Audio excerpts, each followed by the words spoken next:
Let's turn to other stories. The Nigerian Air Force says one of its Nigerian Air Force FT-7NI trainer aircraft crashed today, 14th July, at about 4:15 p.m. in Makurdi, Benue State, while on a routine training exercise. Luckily, the two pilots on board survived the crash after successfully ejecting from the aircraft. The Nigerian Air Force spokesperson, Air Commodore Edward Gabkwet, in a press statement, noted that there was no loss of lives or damage to any property around the area of impact. Both pilots are currently under observation at Nigerian Air Force Base Hospital, Makurdi. Meanwhile, the Chief of Air Staff, Air Vice Marshal Hassan Abubakar, has constituted a board of inquiry to determine the immediate and remote causes of the crash.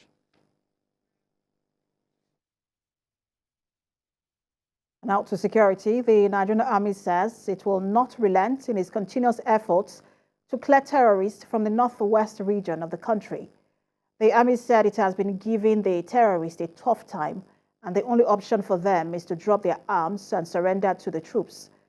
The General Officer commanding 8th Division, Nigerian Army Sokoto, Major General Godwin Mutkut, spoke in Gusau, Zamfara State capital, after inaugurating the ROSM House at the 1 Brigade Cantonment. He said the troops have been going to troubled places like Zurumi, Shinkafi, Safe, Dansadao, and other troubled areas in Zamfara, in spite of the rainy season, dislodging the terrorists from their hideouts. And still on post-election matters, the Independent National Electoral Commission says it is determined to ensure integrity and transparency that will enhance electoral process towards strengthening democratic institutions in the country. Osun State Resident Electoral Commissioner Mutiu Agboke spoke at the 2023 state-level post-election review meeting held at the Commission's headquarters in Osogbo. Rafiu Hamid reports. It is a meeting for evaluation and assessment of the 2023 general election. Election observers, electoral and returning officers, as well as other ad hoc staff who participated in the election are all here. Issues of collection of PVCs, security, registration of voters, voters turnout, among others, were examined with a view to ensuring proper planning ahead of 2027 general election. The State Resident Electoral Commissioner, Mutiu Agboke, believes the Commission has the capacity to conduct more credible election with the support of Nigerians. We are to better our systems by ourselves and for ourselves. No one can do it better unless we are determined to do it. We should all be positive about our systems. INEC needs your support to do it and to get it right. Together, 2027 shall be a better outing. A lecturer at the University of Ibadan, Professor Ibrahim Usman, says the introduction of BVAS and other technological devices helped in improving the standard of the election. I look forward to a time when all the processes of our elections will be technological based, such that every Nigerian can even cast their vote in their homes without necessarily coming out.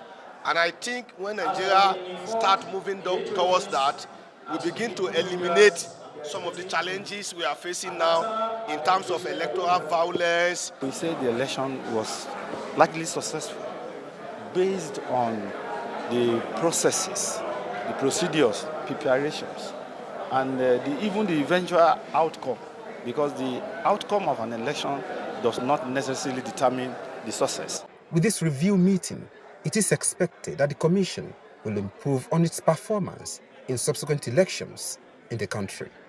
Rafiu Hamid, TVC News, Osogbo.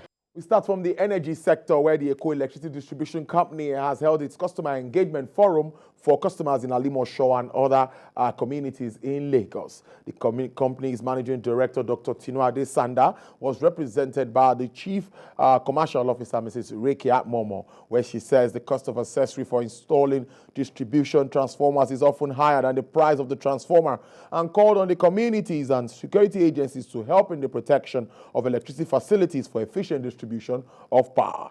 Also speaking in the engagement forum was the chairman Mushin District of the KDC Consultative Forum, Mr. Hafiz Lawal, who promises to sensitize the community to be their own watchdog to prevent such ugly occurrences. To engage the Musi district customers and its environment. So today we are trying to showcase what we are, what we do in ECO, and the meeting was very educative and informative. We need to increase the engagement. We need to engage more with the communities. On the customer side, they are better informed, they are better educated, they know all our processes, and they are happy with us. Within the community, we put up a community security services individually within each CDAs to be the watchdog of their properties, which is the cables and the transformers. So for now, we have sensitized all our community members about the theft, and anyone caught will face the rule of law. So there is no way we can, just allow such things to go lie low, because it affects us and it will affect us more, and it's even dangerous for our people within the community.